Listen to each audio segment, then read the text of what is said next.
Work needed on a property can be performed by others. You don't have to know how to do everything. You just have to know who to call. You don't have to do it. You got to know how to get it done. And that leads into the next thing here. I talk about knowing, you don't have to know how to do stuff, but here's the thing. You need to get some education before you get started. Now, you were talking about what to do when you're trying to get started, and I'm going to say get some education. A lot of people get caught up in the whole, I need to know everything before I take one step kind of thing. The paralysis of analysis. You got to understand that you just need to take a step. Once you take that step, then it puts you in different situations and around other people, and then you start learning the things you need to know to go further and further.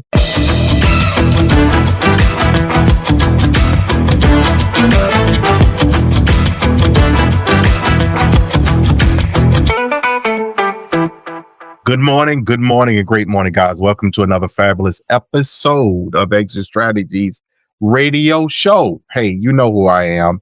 I'm your host, Corwin J. Millett, broker and owner of Exit Realty Low Country Group in beautiful North Charleston, South Carolina. Hey, if this is your first time listening to this show, you, sir or ma'am, are in for a treat because our mission here is very simple. That is to empower our community through financial literacy and real estate education, guys. Legacy building. That is what we do right on this show.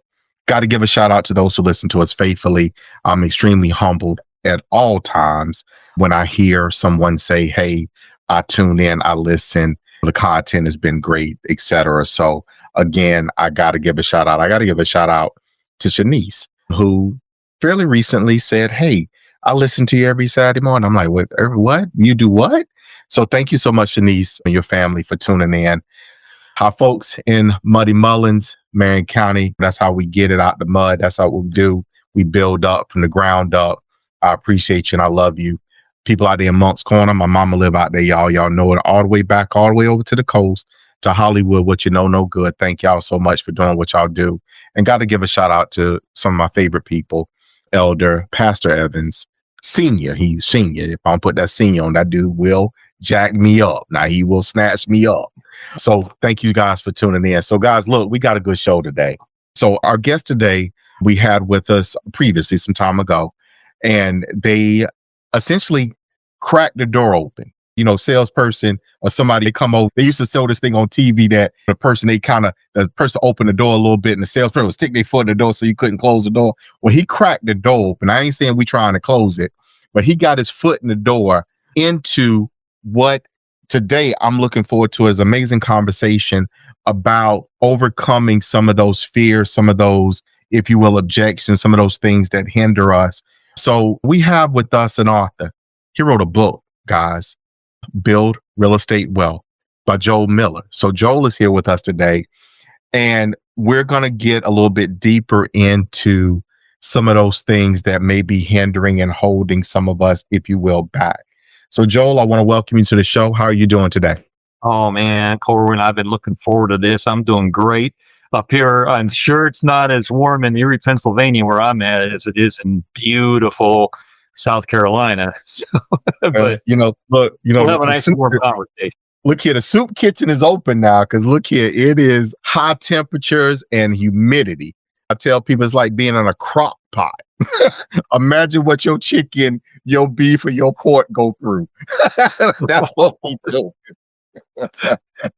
So, Joel, thank you for taking some time out to come back on with us. We had a great time last time you were on. For those who want to go back and look for that episode, that's episode 190. The title of it is Tenant Selection Secrets Every Real Estate Investor Must Know. So, guys, please go back and take a look at that as we kind of continue this conversation today. So, Joel, look, I want you to give our folks a recap, who you are, what you do. Let's hit them high and let's bring them on down to the ground. Okay. Thanks, Corwin. Well, I'm in Erie, Pennsylvania, halfway between Cleveland and Buffalo, north of Pittsburgh.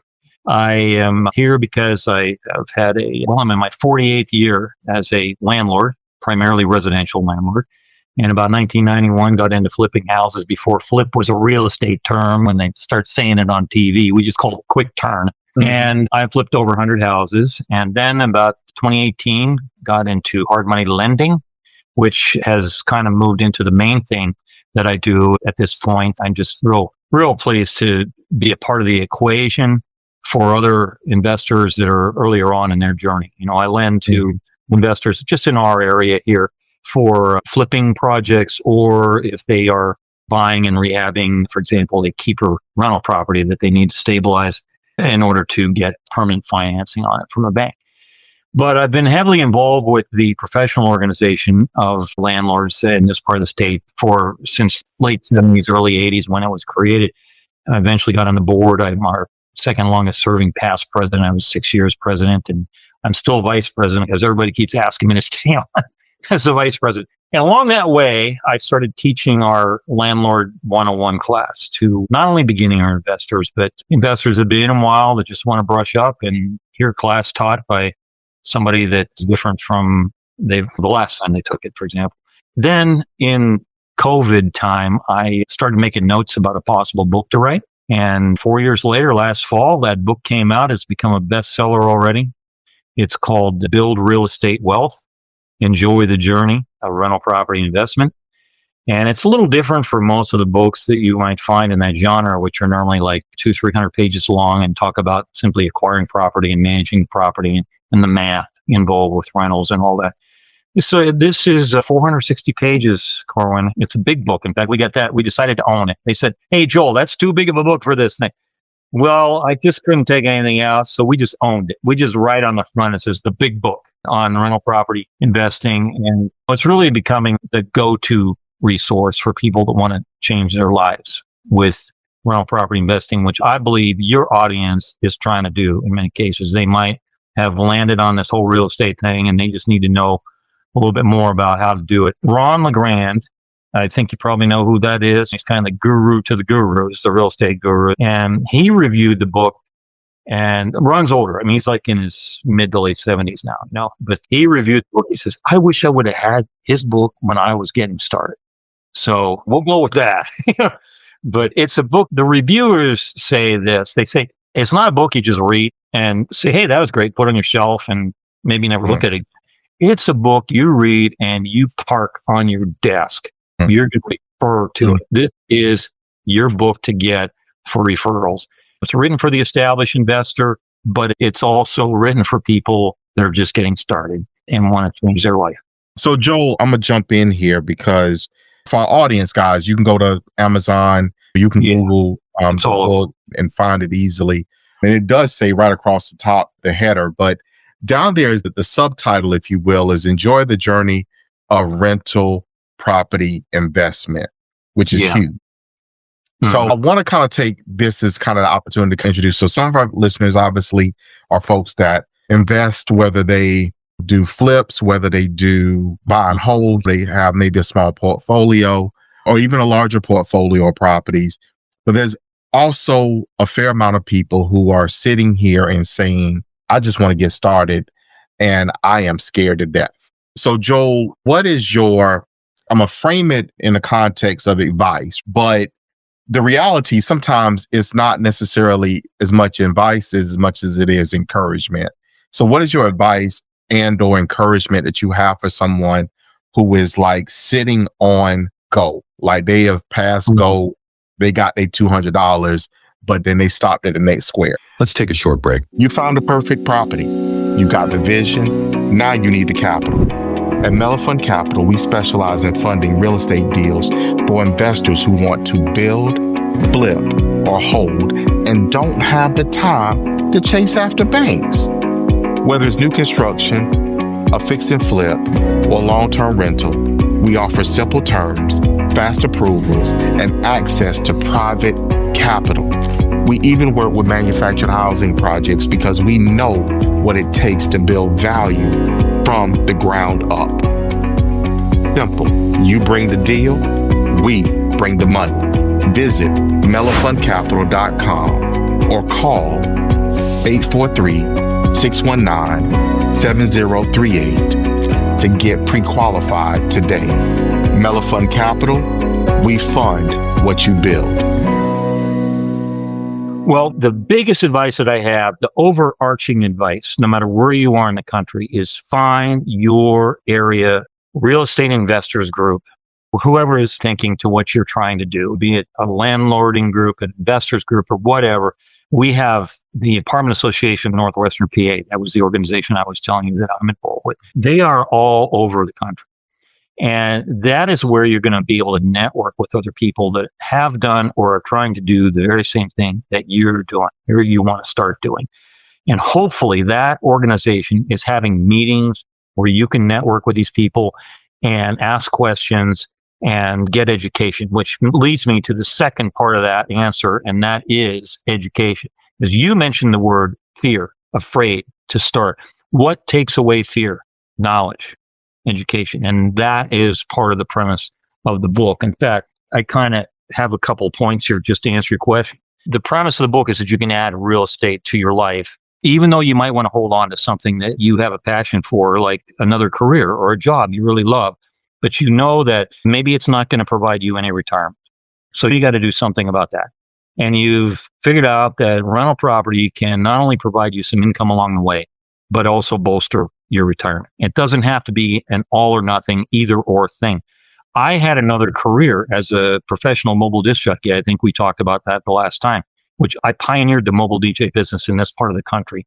And I did that for 35 years, 5,051 appearances, and I retired from that in 2011. But my whole real estate rental thing was parallel to that all that time. And it kept going, after I retired from DJing, I continued to expand on the rental property stuff. But having said that, here's the further answer to your question.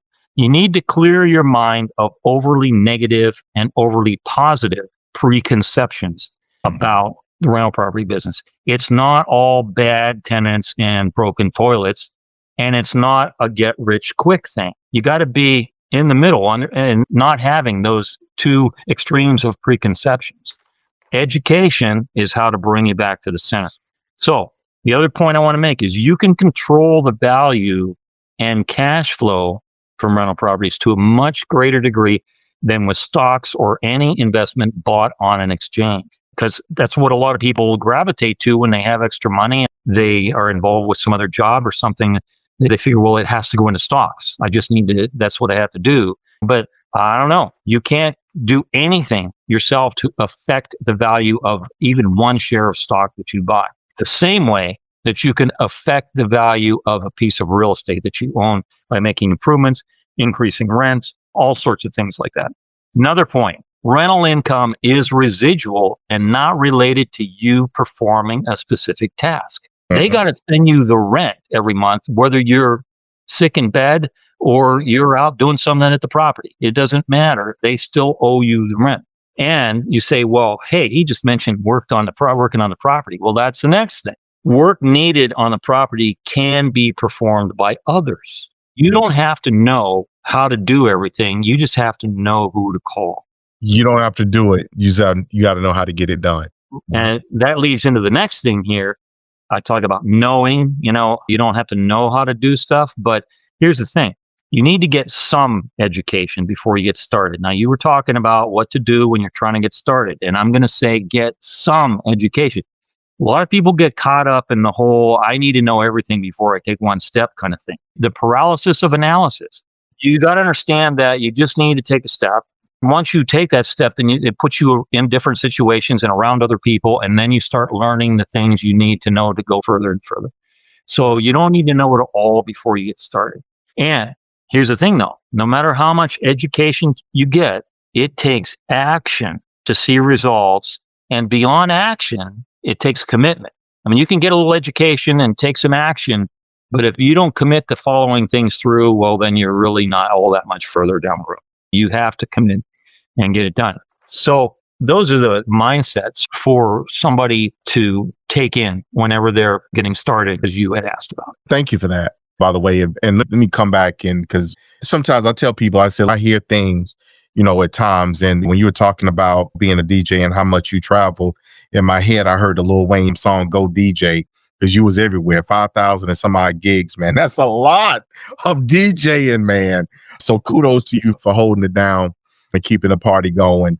But, that whole fear and analysis paralysis, if you will, is very real.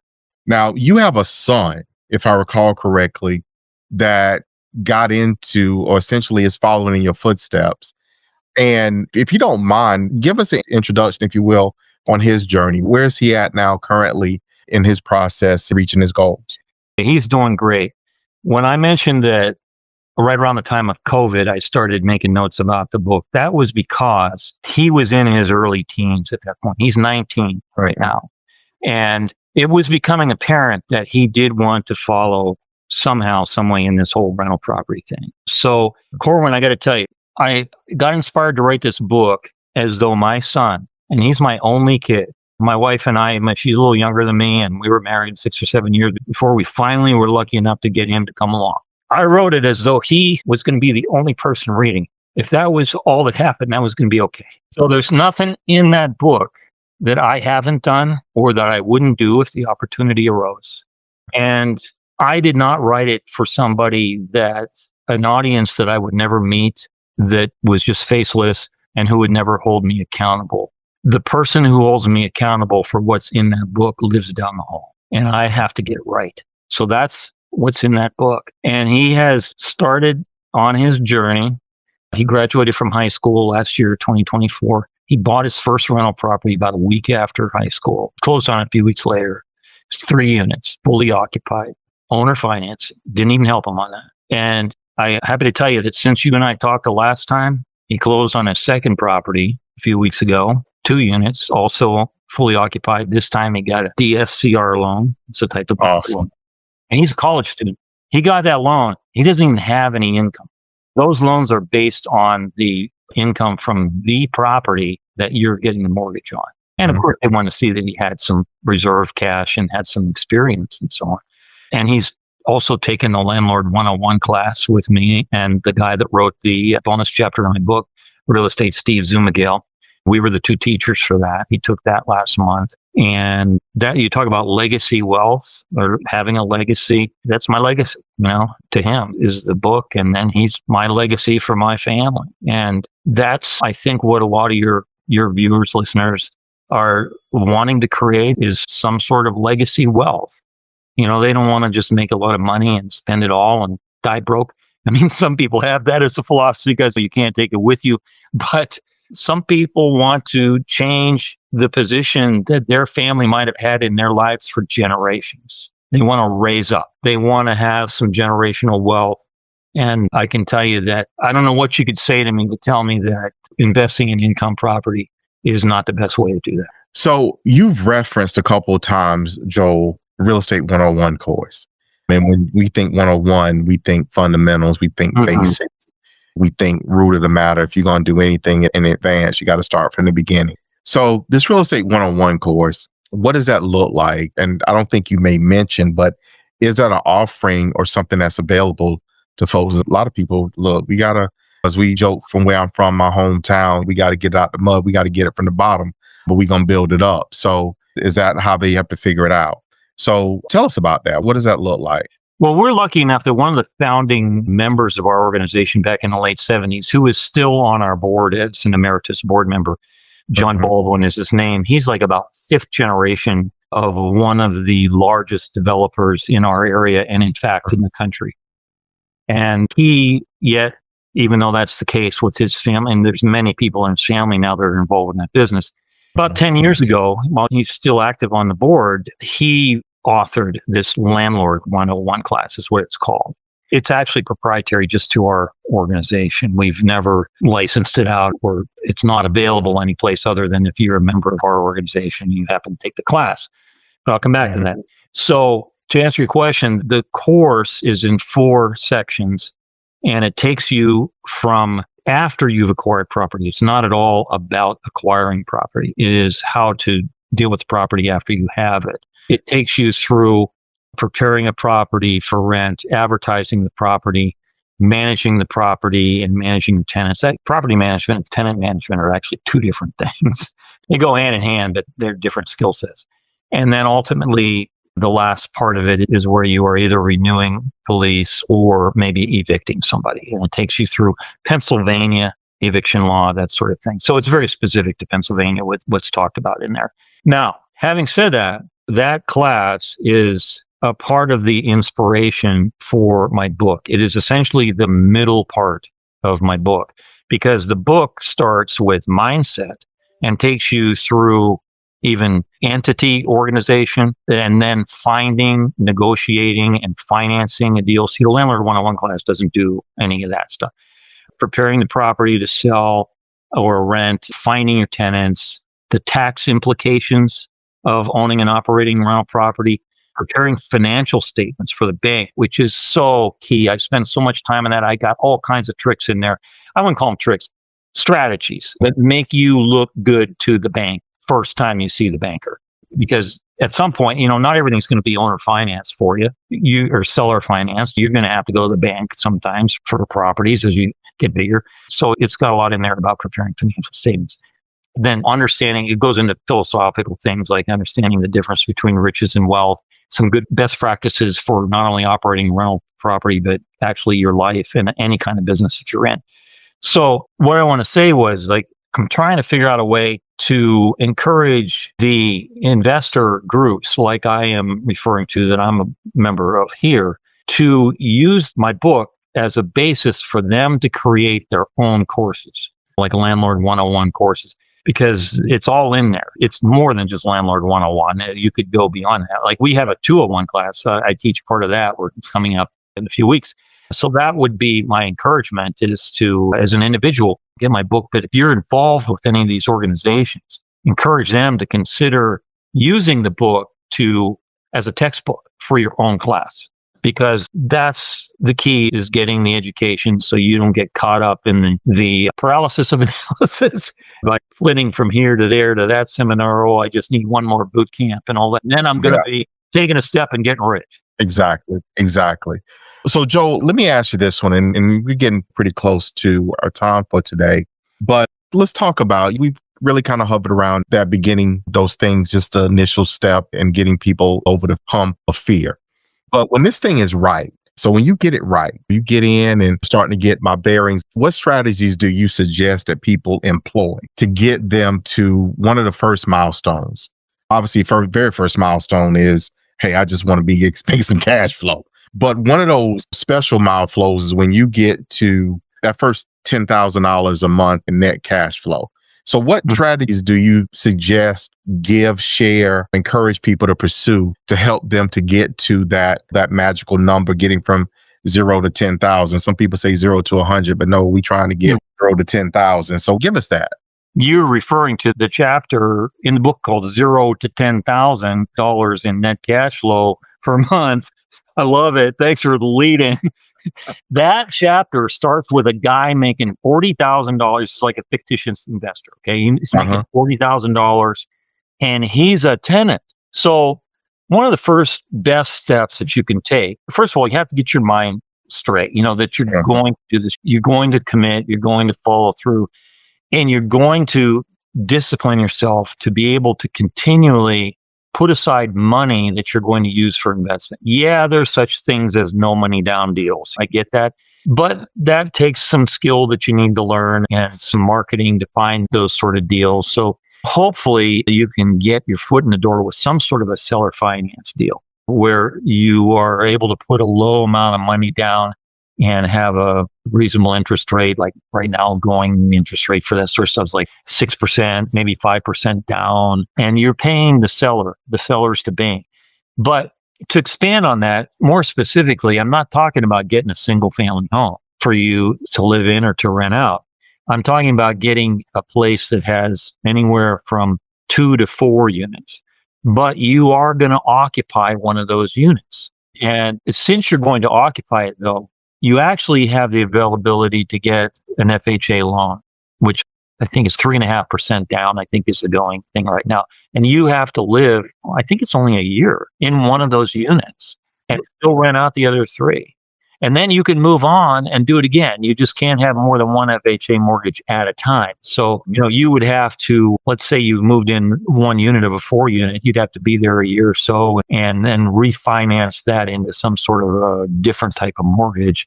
And now you can go get another FHA mortgage on a different place that you are also going to live in. So the seller finance things and the FHA type loans, and of course, I shouldn't leave out VA loans, same idea, that could be 0% down, with your VA benefits. The point is to get into a place that you've got income coming from other people that live in the other units on the same property, so that you're almost there for nothing. There's enough rent coming in to cover your mortgage payment and maybe more. Certainly that would be the case if you had one. You're living in a 4 unit. I would hope that there's enough money coming in from the other 3 rents to pay almost everything for you, even your maintenance, taxes, and insurance, not to mention your mortgage. But you mentioned fear. I guess I'm here. Education removes fear. The lack of fear creates confidence. Confidence minimizes discouragement from setbacks. Not feeling discouraged means regrets are quickly forgotten. And sometimes you win, sometimes you learn. So either way, you're further ahead having learned one more thing not to fear. That's huge. That's huge. So, Joel, how can people get in contact with you? How can people reach you, get connected, get the book? Where can it get you at?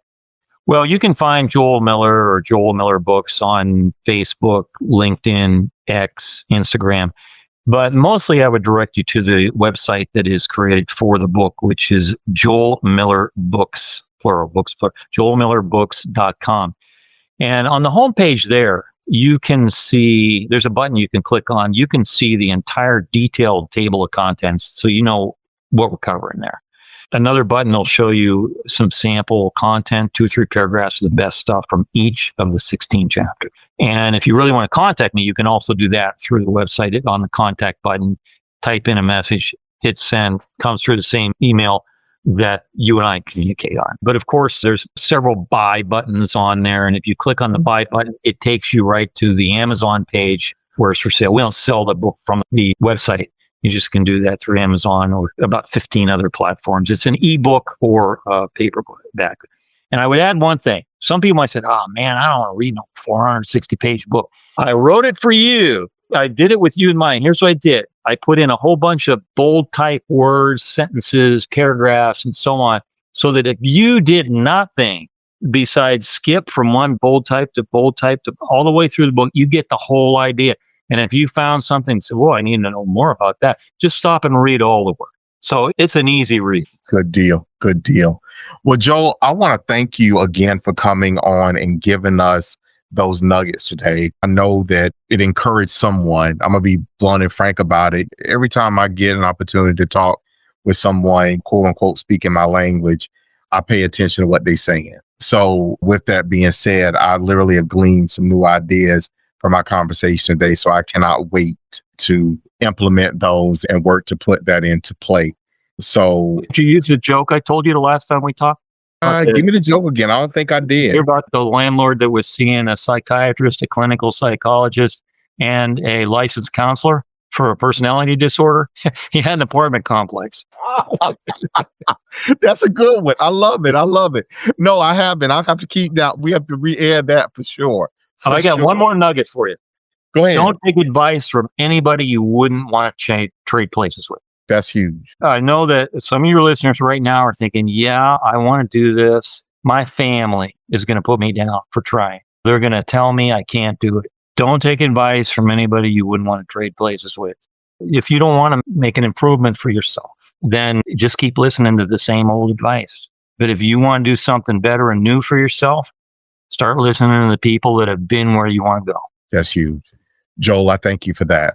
So thank you so much for being on with us today, Joel. I really appreciate it from the bottom of my heart, man. Thank you for taking time out to be on the show and a part of the Exit Strategies Radio Show family. For our listeners, guys, look, y'all know, and I'm going to give it to you just as plain as I can, which is to tell you guys, that we have an opportunity here for greater, because greater is within us and greater is he who is us, who is a part of us. So guys, please make sure that you take this information today. Don't let it fall, as old folks would say, on deaf ears, that you take it, that you grab it, that you apply it, and most importantly, that you share it, because there's somebody else who could utilize this in what they endeavor to be and endeavor to do, so they can change the trajectory of their family and the outcome of their family for generations and generations yet to come. Guys, you know how I feel. You know how I say. I always put the two of those things together, and I give it to you this way, which is to tell you that I love you, and we're going to see you guys out there in those streets.